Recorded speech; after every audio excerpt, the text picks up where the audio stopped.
Hey guys, welcome back to the channel. Today we will be cleaning, opening and looking at how a $500 hydrofogger works, so stick around.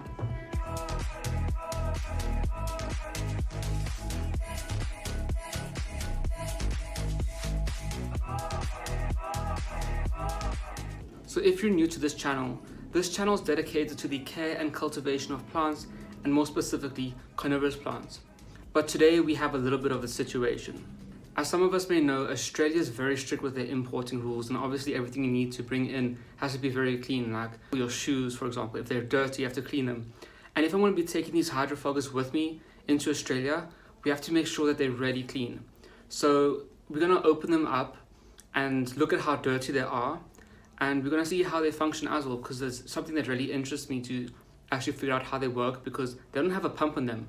So how the hell does water get sucked up and then sprayed and made into tiny little particles of fog? But yeah, if you actually didn't know that, a hydrofogger is a device which makes mist or fog.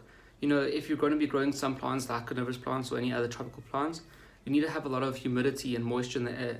So a hydrofogger is a device which actually spins and atomizes this water that it collects from a tray below and makes it into water vapor or into moisture or mist or whatever you like to call it, and actually contributes to the humidity. But as I say, we need to clean it, and it's really dirty, and let's figure out how this thing actually works.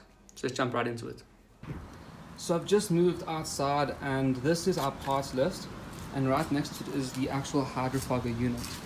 It's about, I'd say about 1.5 feet or maybe 2 feet. I'm not really sure on American measurements, but it's about 50 centimeters in height, excluding the lid.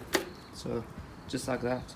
And as you can see, it's really dirty. I've been using it a lot in the greenhouses that I grow the tropical plants in, and I've never understood how this hydrofogger actually works. I know it just makes fog, you know, just to make the humidity high, but I cleaned out the other one and I think I figured it out. So I'm going to go through it with you guys as to how I think that these actually work, and show you all the components inside as well. So let's first look at what actually makes up the hydrofogger. We have our lid thing here and a protective screen and just the body and a water pan, but the only thing that really moves is this motor here, which moves this fan. So I was wondering, how the hell does this thing suck up water from the water tray into its body and then spray it out? And as you can see here in the hydrofogger, it does have just that.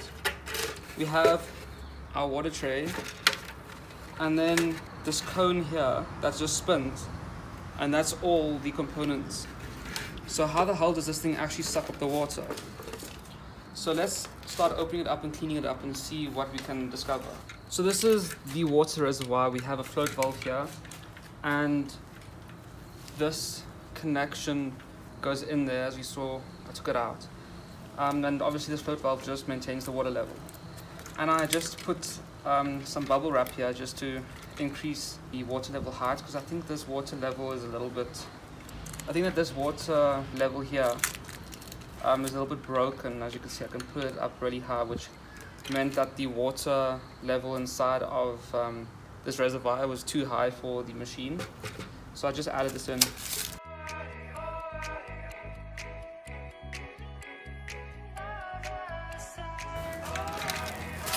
So I just went to the tap just to clean it out a little bit easier.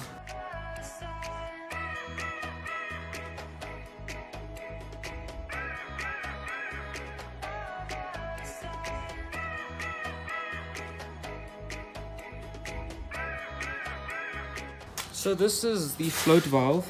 I just took it out because this valve is a little bit weird, and if anything does go wrong, at least, you know, we can replace this because there's something is wrong with this.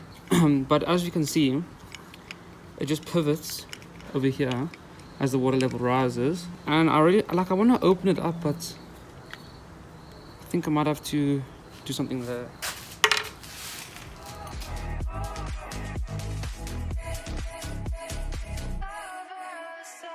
Okay, well, I can't really open this because if I get the wrench over this bolt here, or whatever it's called, the only leverage I have to twist is this, and this little bit here. So I don't want to do that because I might break the device, and I'd rather not do that. At least we can see how this works now. Looks like you can see inside there, it's like a little plug that opens up, that closes up the opening, which is basically how all of them work anyway, so we didn't discover much.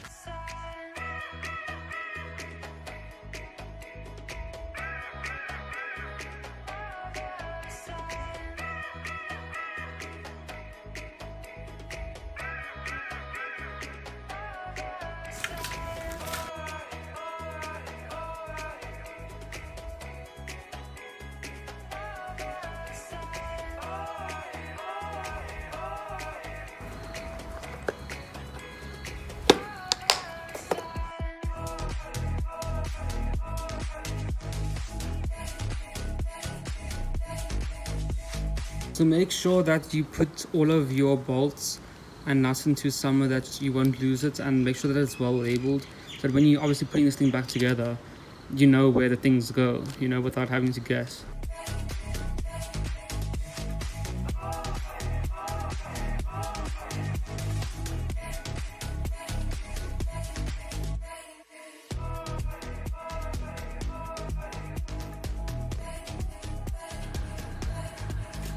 Just look at how dirty this is. This is all algae here.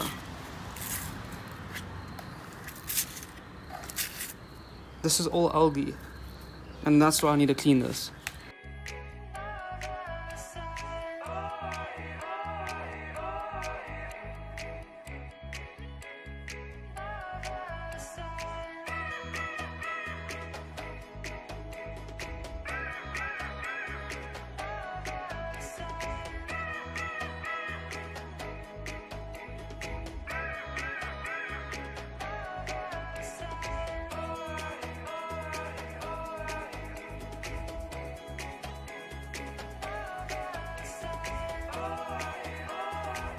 So when I was trying to take out this bolts that come in here, they have a washer on the inside, and no matter how hard I try, I keep just pushing the washer in deeper.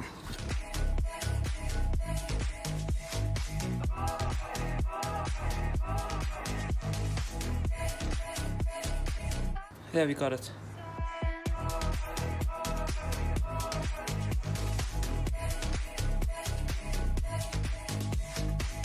So this is the main part of the whole build, and probably the most expensive part. This is the motor that causes this fan to spin, and which causes the water to be sucked up. Now, if you are anything like me, you may be wondering, how the hell does this motor that just spins suck up the water? Well, as far as I can tell, it probably has to do something with this cone here.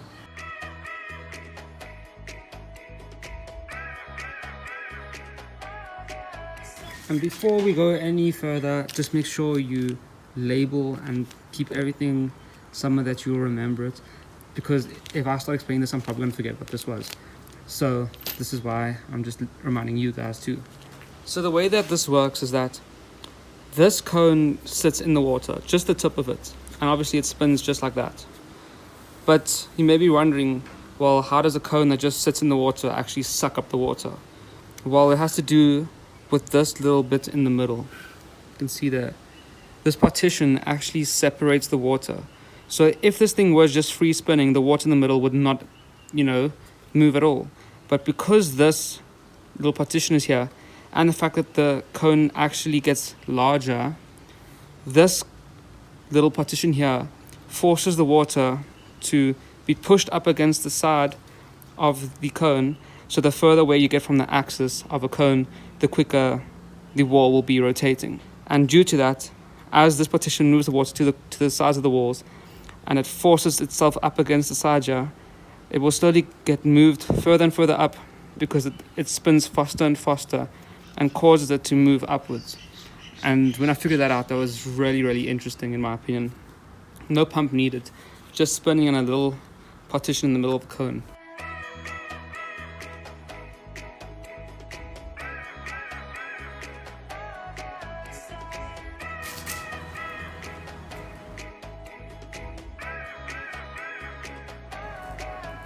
Now you may be wondering, okay, so what? Now the water just gets sucked up, but how does it actually turn it into mist? Well, this is the next interesting bit. If you can see here, there's 2 or 3 different layers between the cone and this top bracket bit up here. And what actually happens is that the water gets sucked up, right up into this dish here and this dish here, and can come out of this hole here, but doesn't actually come out of there. So as the water gets sucked up, it gets deposited onto this layer and this layer here. And as this spins, once again, due to water moving up the cone and onto something that moves quicker, which, if you can imagine this tray here being part of the cone, the water will actually get pushed out due to centrifugal forces, which is the same forces acting on the cone, by the way. The water will get flung out. And you think, okay, it's getting flung out, but how is it turning into mist? Well, that's where this metal grate comes into. As the water gets spun, it hits this metal grate. And if you can see, there's lots of little cuts on this grate. And this causes the water to be cut up into tiny pieces, so essentially atomized. And due to that fan that was actually attached to the cone, there's an updraft. And as this water gets vaporized, or should I rather say, turned into fog, that updraft causes all of the mist to be blown out. So that's how these actually work. It's really quite interesting.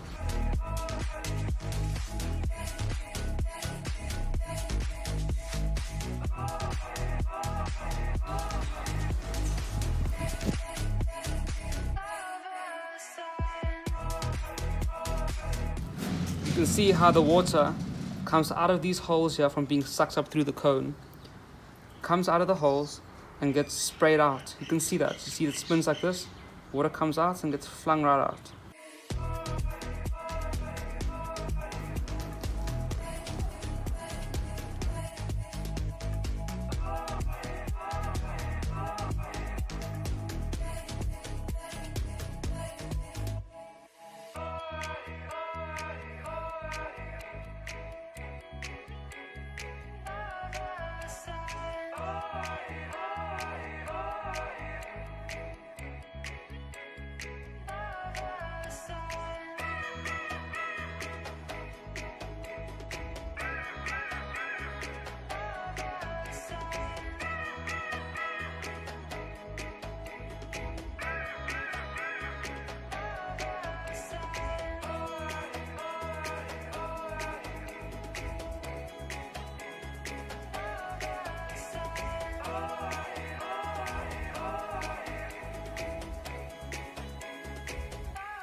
Well, there we have it. Everything is now cleaned up and ready to be packed up and taken with me over to Australia. You know, they're so strict with their rules. Everything must be extremely clean.